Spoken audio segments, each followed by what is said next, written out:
Hey everyone, welcome to another episode of the Unrealized Purpose podcast. My name's Isaac, and I'm here with my co-host Dalton. We have a special guest. His name is Kevin Carton. He's a transformational life coach.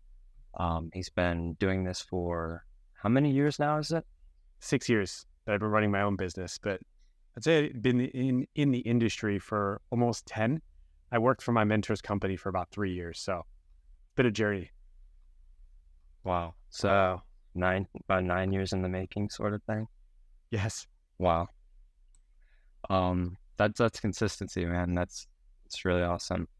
Before the podcast, I'd asked him like, what are some common roadblocks or issues that way we could kind of hone in and get a really good episode for everyone to listen to. And one of the things he mentioned was finding life purpose, and it was so in line with the podcast. I was just like, wow, this is gonna be good.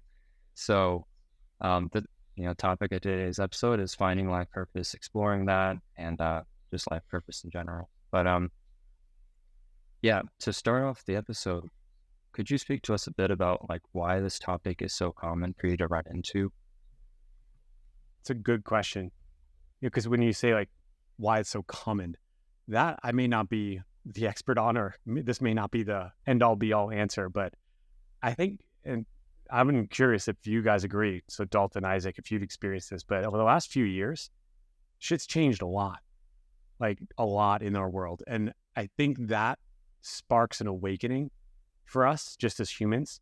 Like when things change in such big ways, as you know, what I'm speaking of course, everyone knows COVID and what happened during that time of our lives. Then it really causes us to take a step back and question, like, what am I doing here?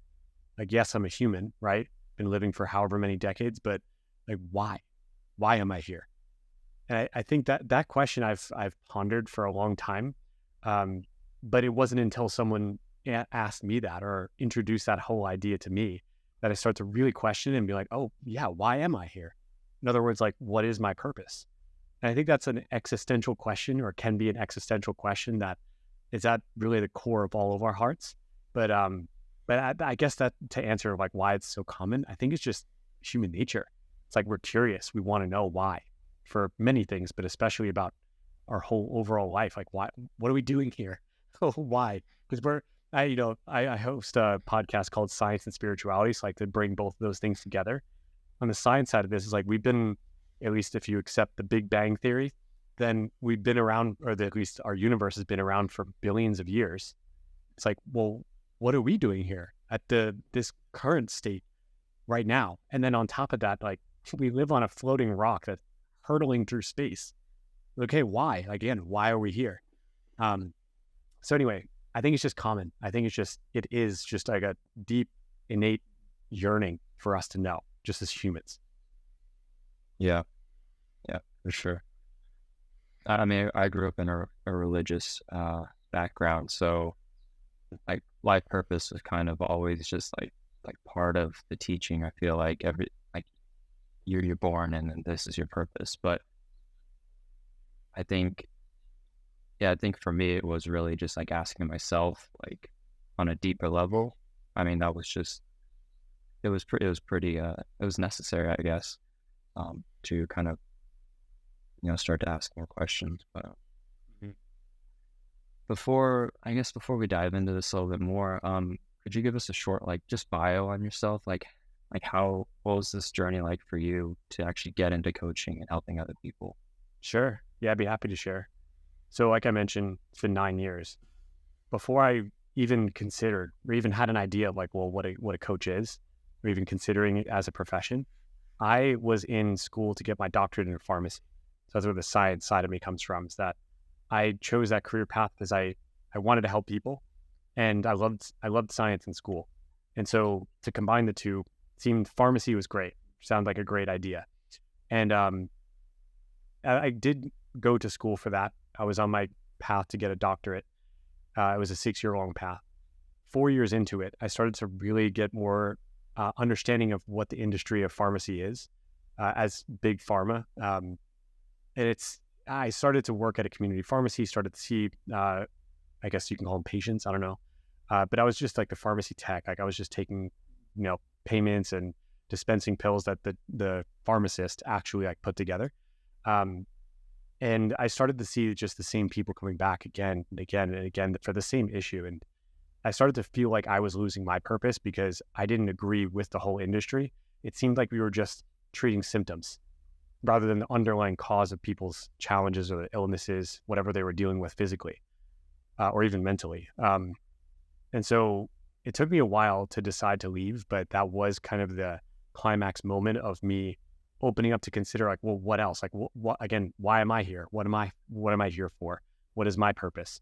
And again, I didn't really know of coaching or the industry, but I was reading some self-help books, and it was already helping me in my life.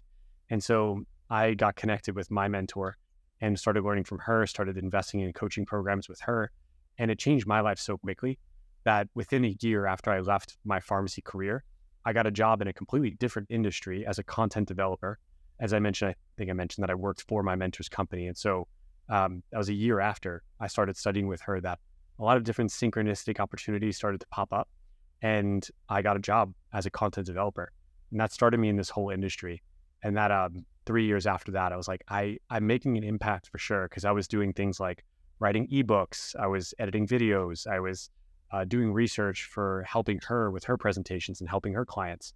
But I just wanted to make a more direct impact because it changed my life so much. And so I wanted to help people change their lives more directly. And so that's when I got trained by my mentor to become a coach.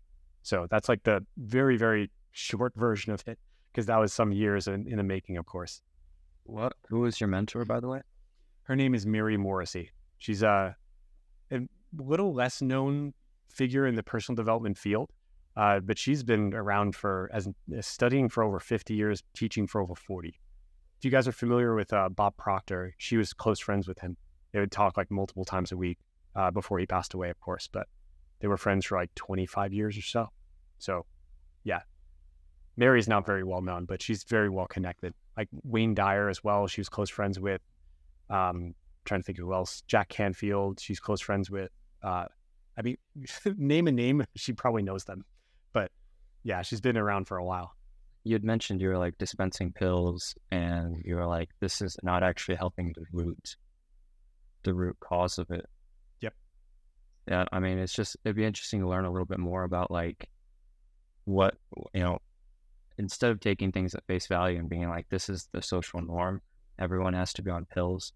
Like, why did you want to look a little deeper and be like, why is this normal? Right.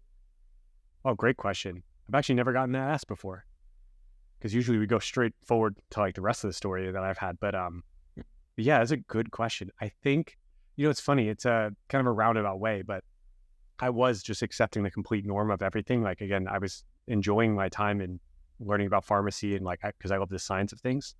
But when I got introduced to personal development, that I think is what opened my mind.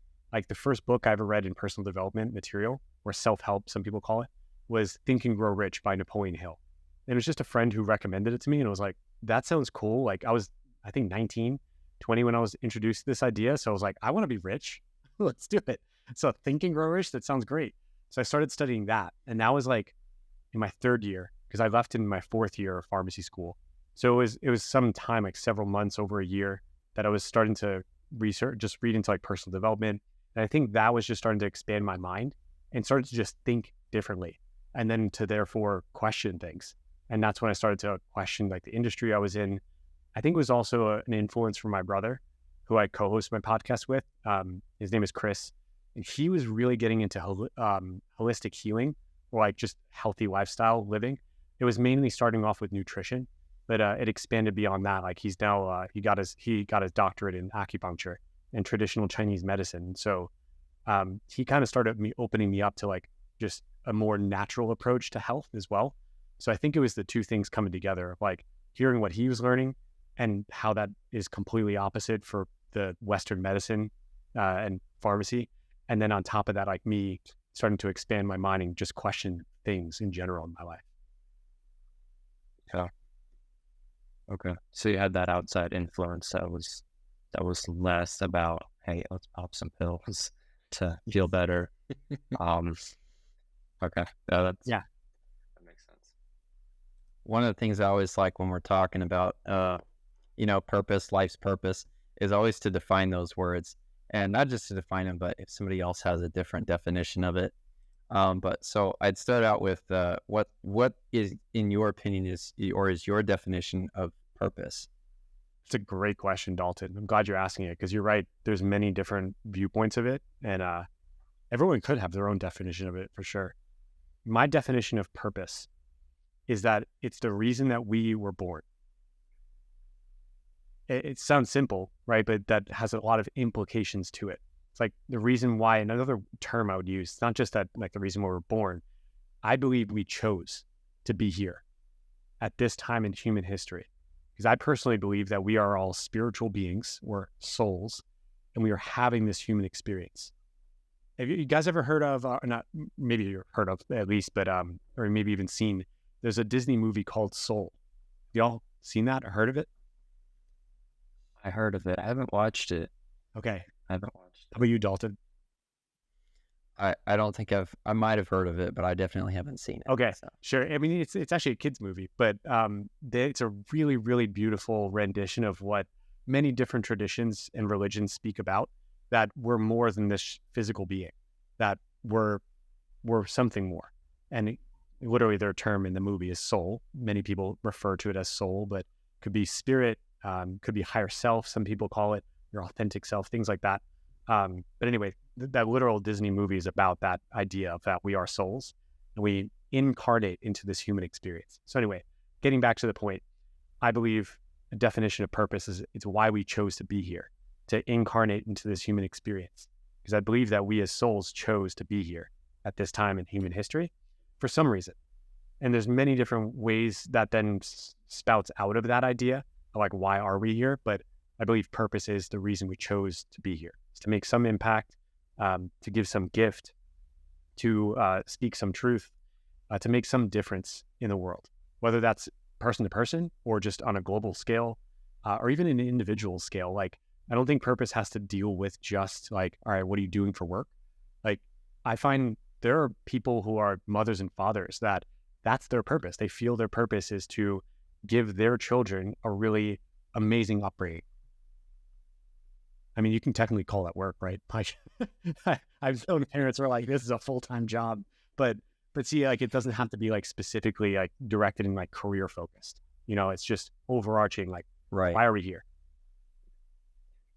the detachment from career, because like your work is not it shouldn't define who you are. I want to say I heard that somewhere. I think it was like Gary Vee, or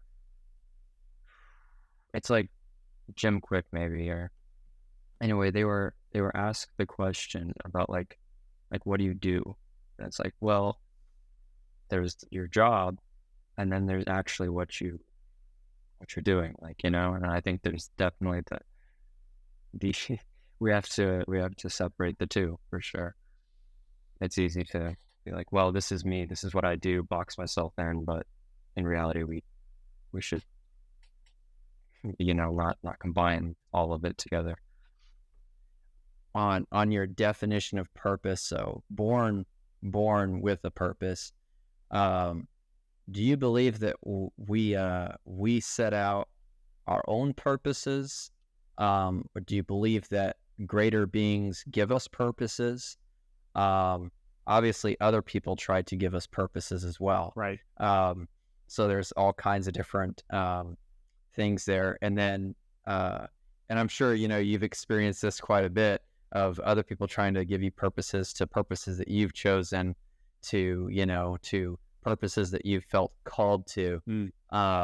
But just kind of a way to distinguish between those purposes that society gives us, or that we give ourselves, and I guess another great one is how to listen to the calling of a purpose by our greater being.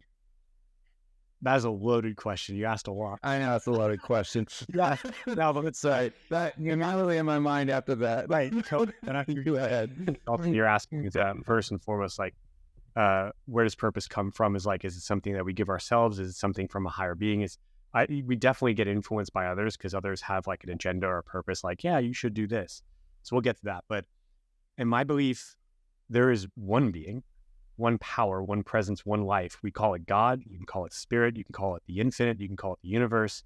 Different religions call, like in I believe it's Muslim, it's Allah. In Buddhism, it's Krishna.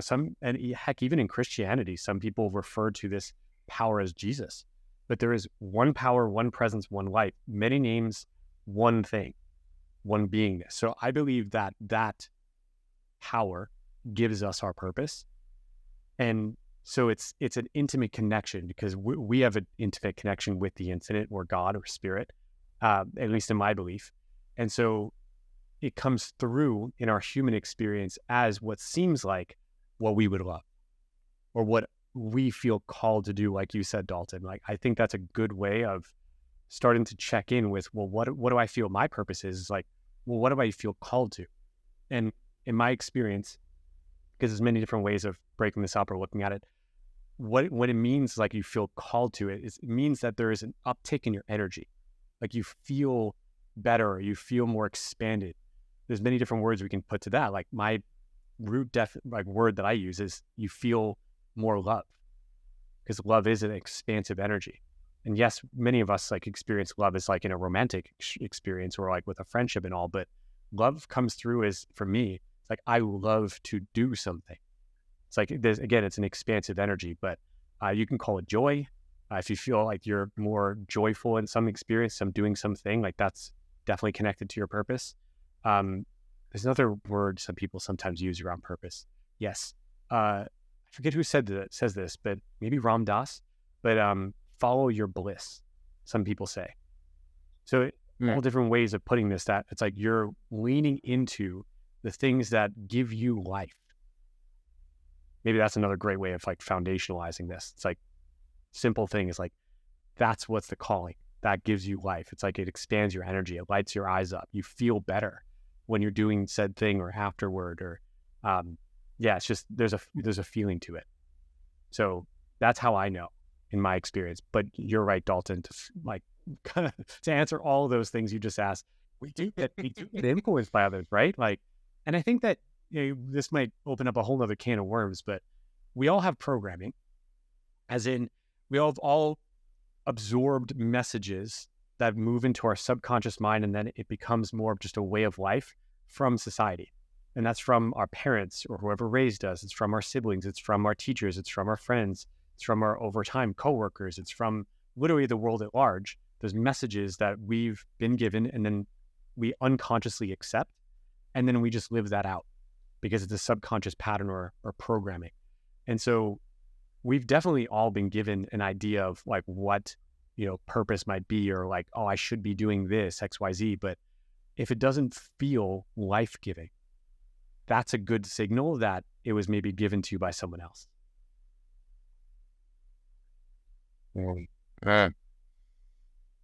That's good. Yeah, because that's something that I constantly see with people as they get themselves into an area, and like at first they jump in and it seems like they like it, and they'll go for a while, and it brings them a level of like you were saying, joyful happiness, love, and then they slowly fall out of it, or they slowly disengage from it. Would you say that like through our time, like when that happens through our time, is that more like our purpose is changing, or would you say that's kind of more like our drive to find our purpose is we're just continuing on with it?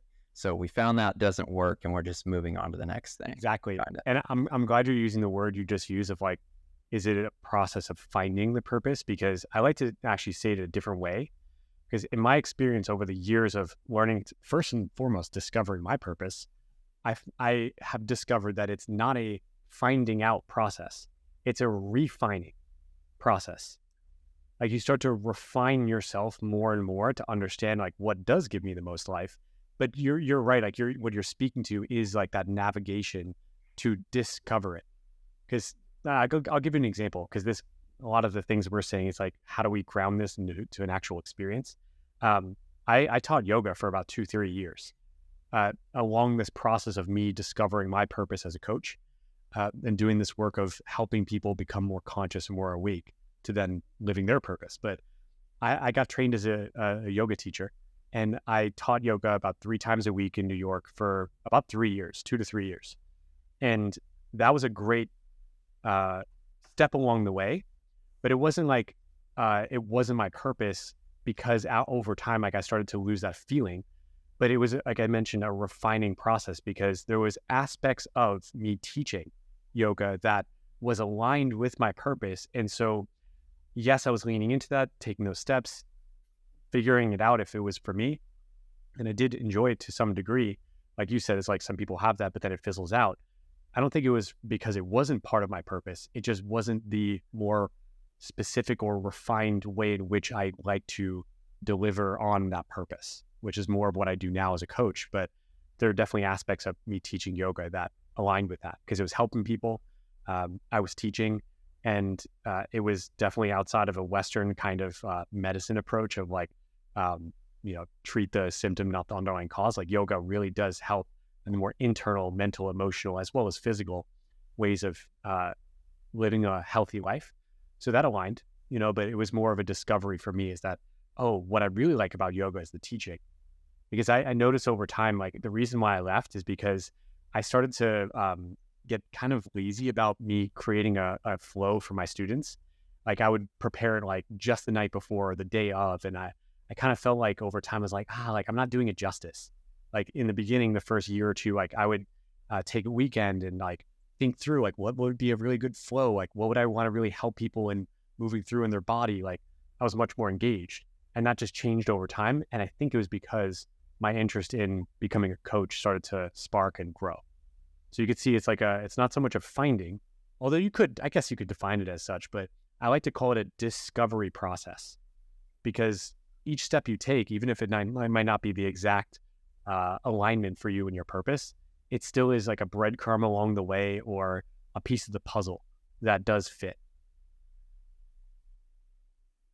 Very.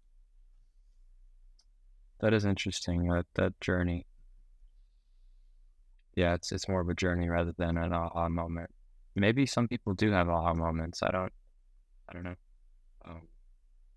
I know in my experience, like the journey of slowly figuring out what I wanted to do was started out with like way back doing like e-commerce stuff online, and then to now where I'm actually almost, I wouldn't say like an influencer, but sharing hopefully valuable messages to people, like that journey.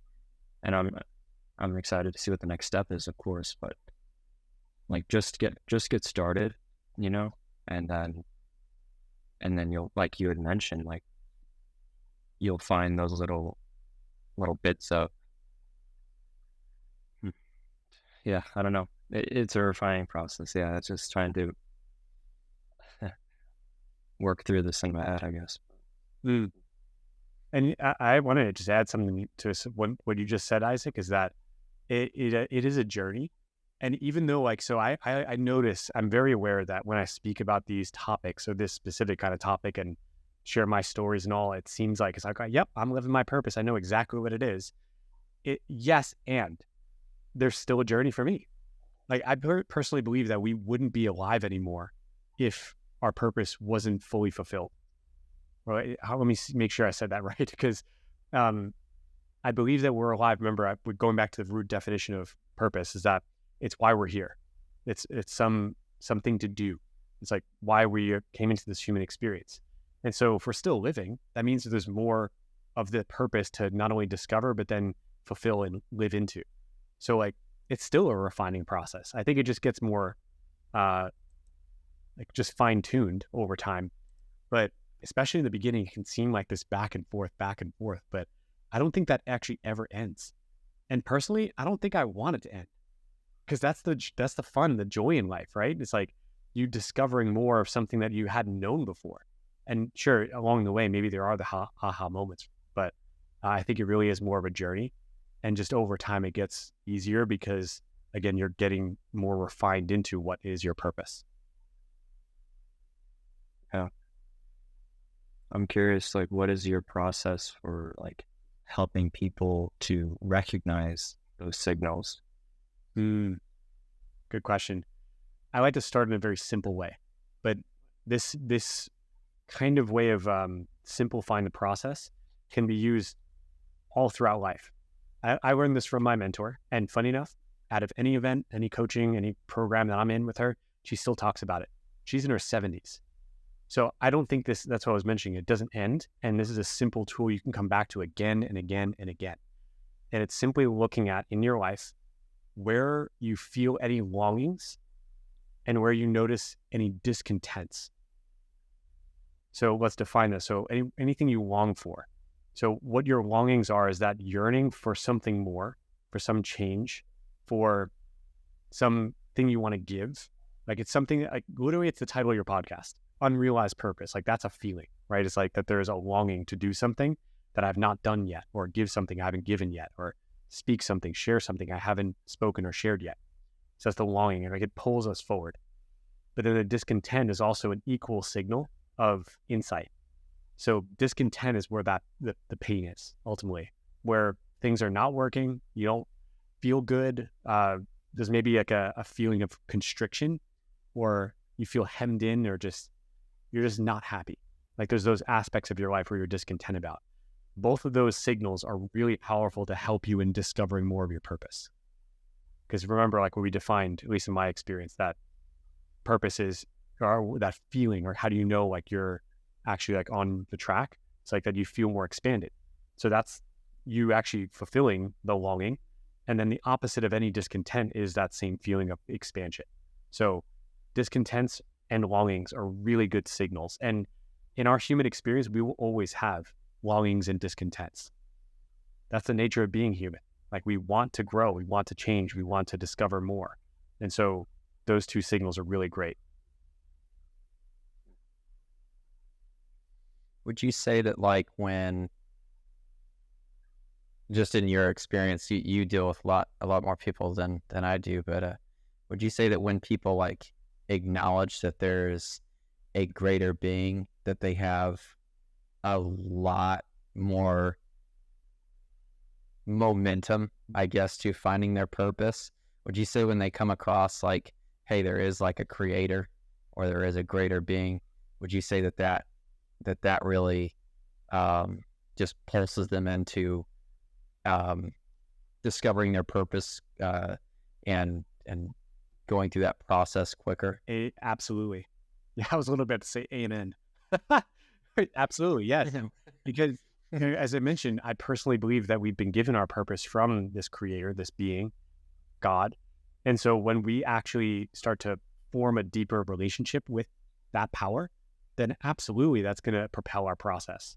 Because then we're in more of a communication or a communion with this power that is literally breathing us. Like that's actually one of my favorite ways to connect, is to remind myself that I did not create myself. I literally cannot beat my heart once on my own. I can't take a breath on my own unless it's literally the spirit of life giving me this gift of being alive right here, right now. And so when I acknowledge that, or even just send some gratitude, like literally just in my mind thinking, thank you, God, then absolutely there's more of an expansion even in just that connection. And then, yes, like there's more, we call it more breadcrumbs that this power leaves. It's like, yeah, go here. Like you get called to different things. In fact, this is a beautiful quote. I forget who it's by, but it says, God doesn't call the qualified. God qualifies the called. God does not call the qualified, because we're not going to feel ready most often. Like when we are called to something, it's going to change some things up for ourselves. But God qualifies the called. So if you feel called, over time you will be qualified or get through the process and get qualified in terms of like you actually learning something new, or discovering a new gift of your own, or sometimes going through hardships to learn a lesson. Like then through that process, you are more qualified to actually live out your purpose. So yeah, there's an intimate connection. Like when you're actually acknowledging a higher power, then you're so much more on the process of living your purpose. Which, funny thing is, I don't think it's impossible to not live your purpose, or I don't think it's impossible to yeah, I'm getting tripped up with these like double negatives, but yeah, I think you get what I'm saying is that like you could, I think if you don't have a relationship or connection with, there is a higher power, like on a spiritual sense, still there's some level of like, you can live a purpose because really comes back to just how you feel. But, I personally believe there is a higher power, and it goes by many names, like I said, but another name for it, which I hadn't defined yet, that God is love. So go figure, kind of connects a couple of points we've been talking about. That purpose is like when you feel, or like that calling is like you answering it, you feel better, you feel more in love with your life, you feel expanded. That's literally life itself. Like that's God, that's the higher power, like coming through us to have this human experience. So yeah, it's all connected, it's all one. One word that keeps running through my mind is hope. Like maybe would you say hope is what accelerates it? Because Definitely. there is a point, you know. Yes. And I'd like to add in addition to that, because hope is one level of an experience that many people term faith or believing.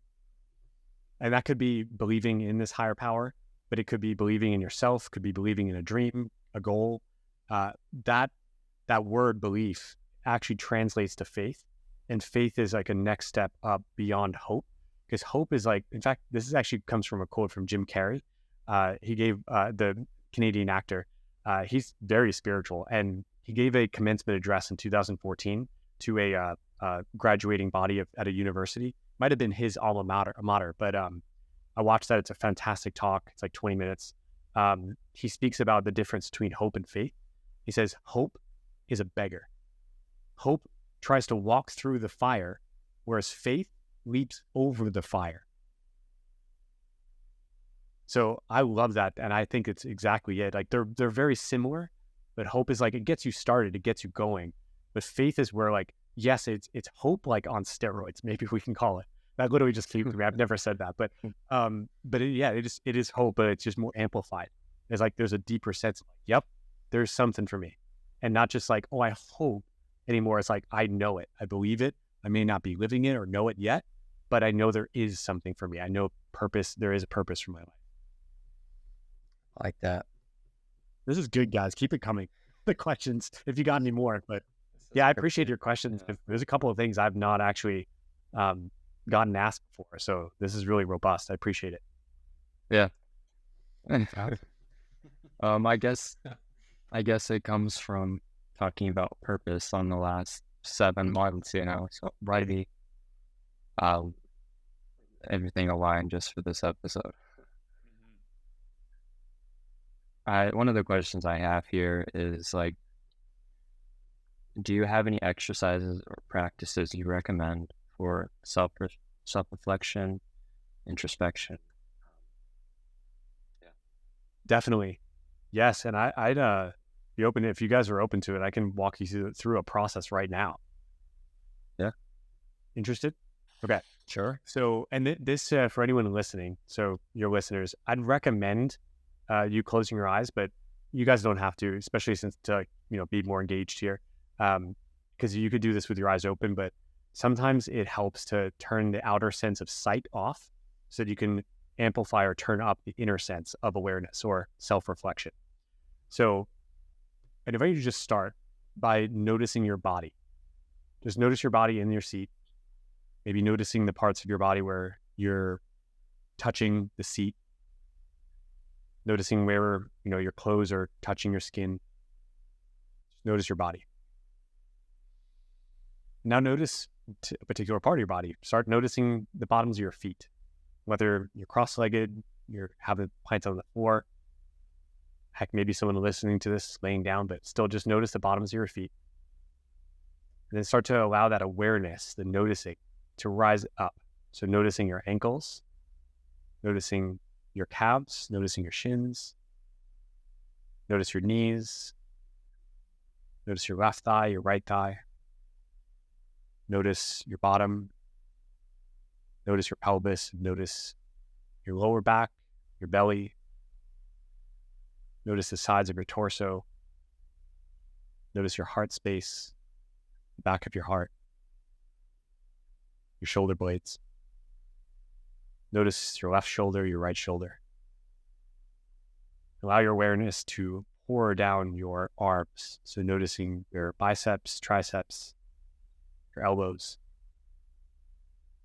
Notice your forearms, your wrists, your hands, and notice the tippy tip of all 10 fingers. Now bring your awareness, you're noticing back up to your neck. Notice your chin. Notice your nose. Notice your eyes, your forehead, top of your head, and lastly, the back of your head. So just notice your body.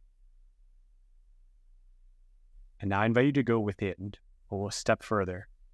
Notice your thoughts. Notice what thoughts have been flowing through your consciousness just in the last 30 to 60 seconds. Without judgment, could be anything.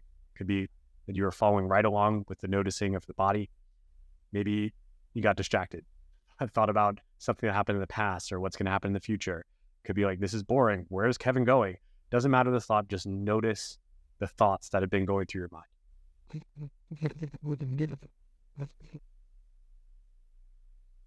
And now, I invite you to notice that you were able to notice your body.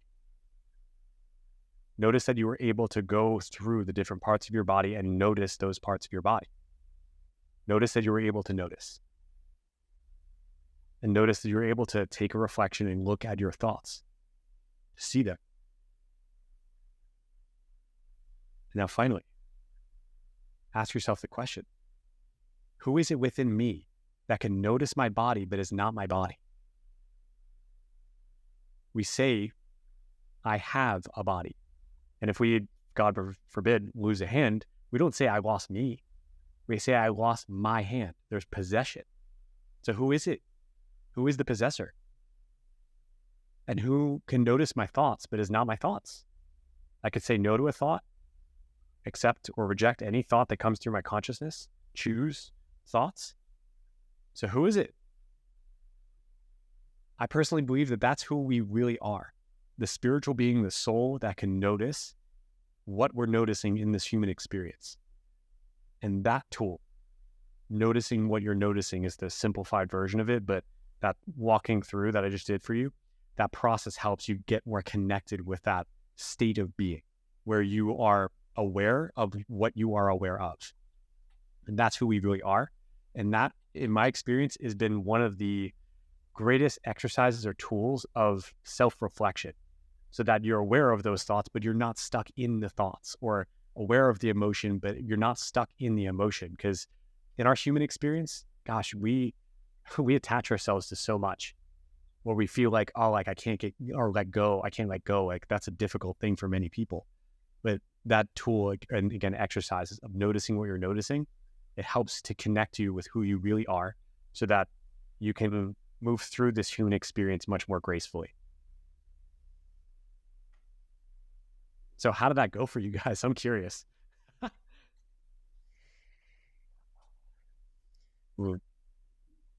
I like that because it kind of, you're paying attention to the fact that you're in charge and you're in control. And when you realize that, I think you're realizing that 95% of the time you make the choice what you want or what you're going to do. And whether it's your feelings, your emotions, or, or something physical, I would say 95, 99% of the time, you really do have the ability to decide how you're going to feel. So that's what I kind of got from it, is you're really in charge. That's awesome. Yeah, you definitely take control, and you're actually in control rather than like proactive rather than reactive. Like what you just said, you are in control. Man, the practice, like I had a lot going through my head. Honestly, it was good because like I feel like I had an aha moment that I need to explore a little bit more. But Hmm. yeah, I like that. Oh, go ahead. I'll discuss it later if it leads somewhere. Oh no, I was just thinking that some of those questions were asked to me like in the last, actually kind of not asked to me, but presented to me kind of like you just did was, um, um, it was pointed out like, hey, you have the decision to control your feelings. And I think that's a lot of times really why we stop paying attention to our body. We stop paying attention to things around us is because we get so overwhelmed with how the world affects us. And so when we stop and take a minute, we separate ourselves. We really do have the ability to change that. And a great illustration of that would be, um, I've actually experienced this, but the pastor of your church or your spiritual leader shows up to your door, and you're arguing, and you're angry with your spouse, and then you realize they're there, and you open the door, and all of a sudden your demeanors change, and all of a sudden there's a smile on your face, and it's, oh, hello, welcome, and everybody's all joyful because you can't act angry around people that that are guests. It's like, well, what does that show you? Well, it shows you that you do possess the ability to stop and control yourself and change the way that you're talking.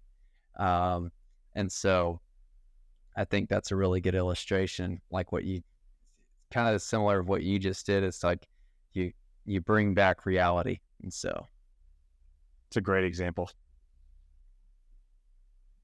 Is this practice part of meditation at all? It can be. I've experienced more technical term. There's actually a psychologist term for it. Is metacognition.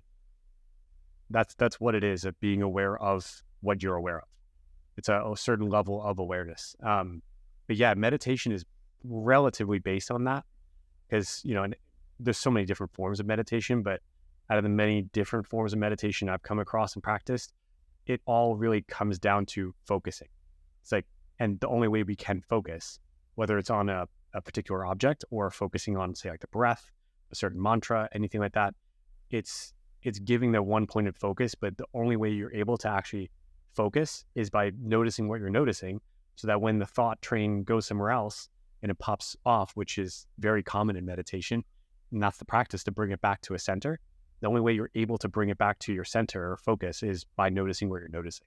So maybe a certain meditation or certain practice doesn't specifically say that's what you're doing, but that is what you're doing for sure.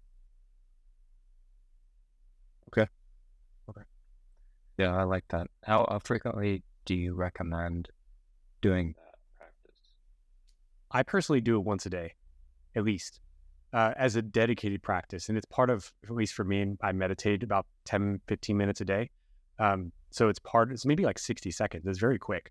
Part of a meditation of noticing my body, noticing my thoughts, noticing that I can notice my thoughts, my body. Sometimes I do the same thing for my feelings, like noticing my feelings, how I'm feeling, and then notice that I can notice those feelings. But yeah, it's very short. But that's the dedicated practice. But we want to practice this often.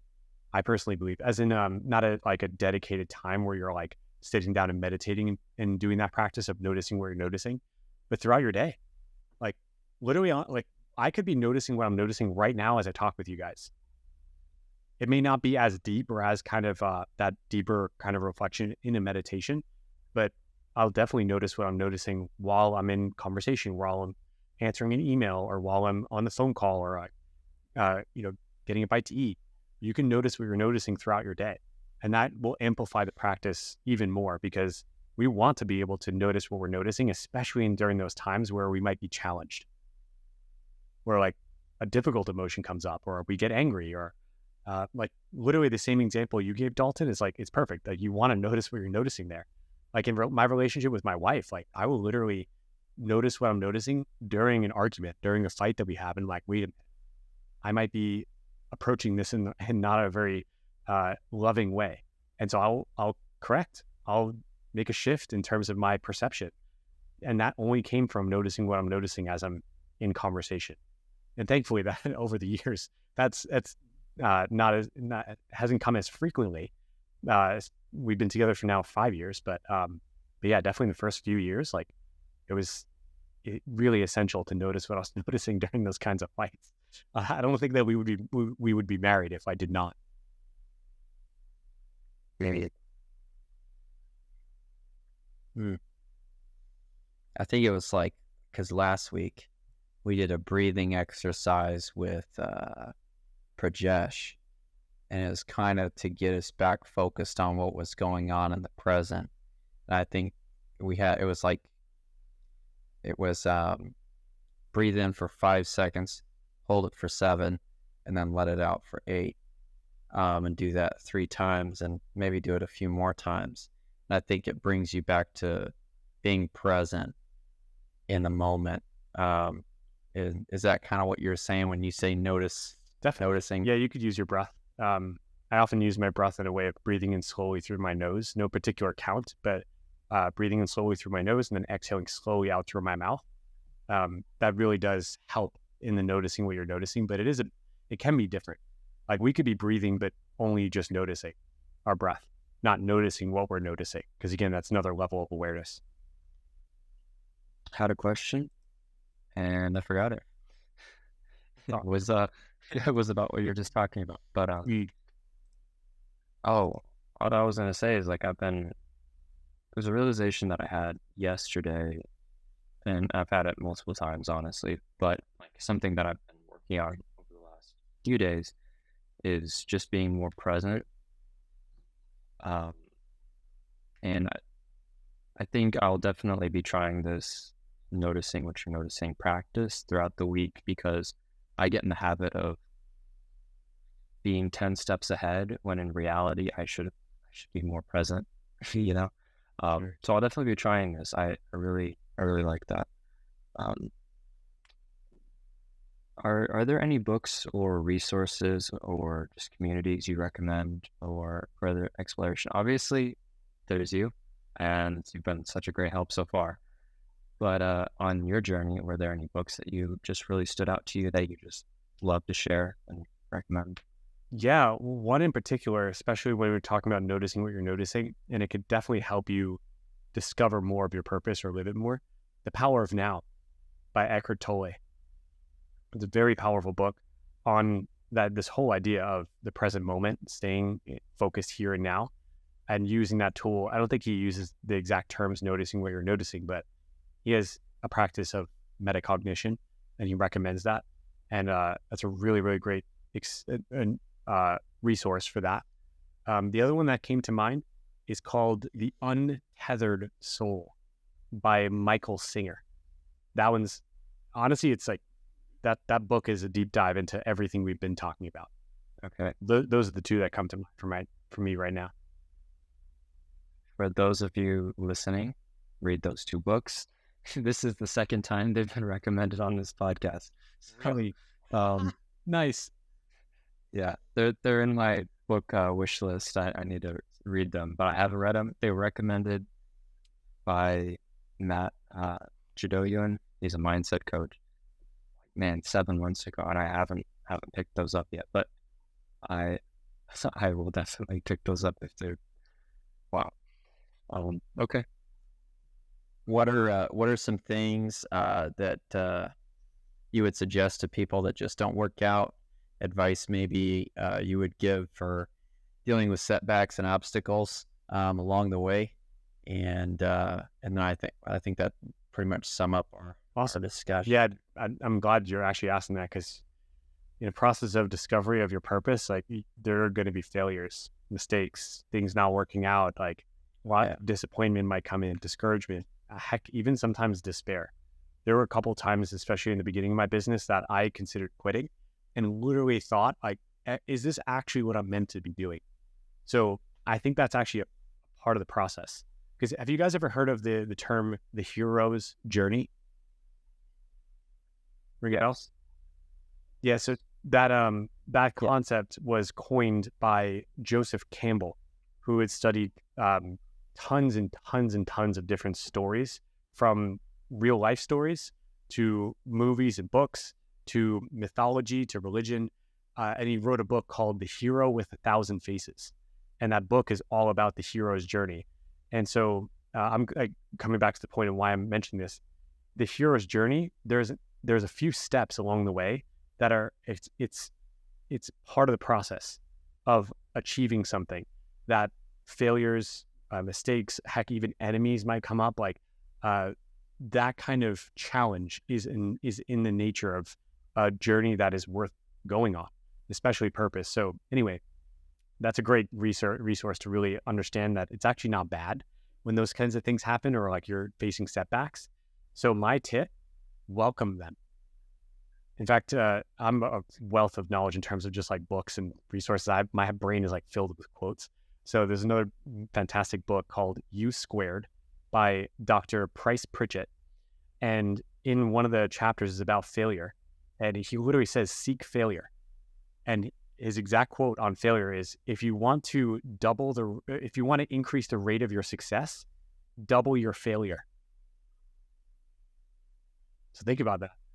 It's like, be willing to fail and actually welcome it. Like, not to say like you're literally going to want to mess things up on purpose, but in the process of discovery, then when those things happen, failures, mistakes, setbacks, challenges, see it as good.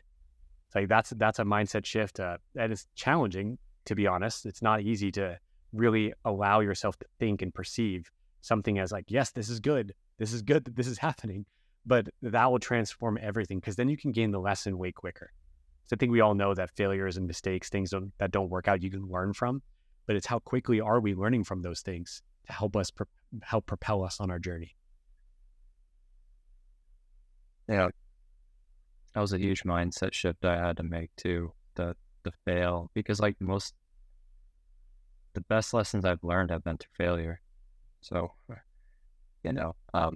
best places to pivot and to like, oh yeah, I made that mistake, not gonna make it again. Learned a lesson, now I can improve. So do you have any recommendations for making that shift because I mean, I'm fairly young, so in school mistakes are not encouraged, Right. So for people that are aware of this, like, that mistakes are good, how do they break free from that mindset quicker, maybe? My experience, laugh at yourself. Like, be willing to like be kind of like light and fun with it. Because again, we all fail. We're all going to fail. Kind of reminds me, like, think of a kid learning to walk. Like, they may fall down and like skin their knee and it hurts. And yeah, those times it's like, shit, that's kind of hard to be like laughing about that. But often it's like they'll fall down and like be like, hey, okay. And then they'll get back up and then try walking again. So that kind of playfulness is really helpful to like move through it much more easily. So just having fun, like not taking yourself too seriously, and that's easy. It's the best way to brush it off, really. Don't take it too seriously. It's been great having you on this episode, man. I've learned a lot, and I'm glad that we could ask you questions you've never heard. Like, before the episode, I was like, okay, I don't think anyone's ever asked this. I'm going to ask this one. So I'm glad we were able to do that. But if people are listening to the episode and want to learn more about you, where's the best place to find you? So my website, kevincarton.com, has a lot of information of what I do. My podcast with my brother, Science and Spirituality. And then I'm most active on Instagram. And my Instagram handle is Kevin F. Carton. So the middle initials, F is in Francis. And if you guys didn't catch that, but my initials are KFC. Was that intentional? No, I asked my parents and they said they didn't plan it, but I don't believe them.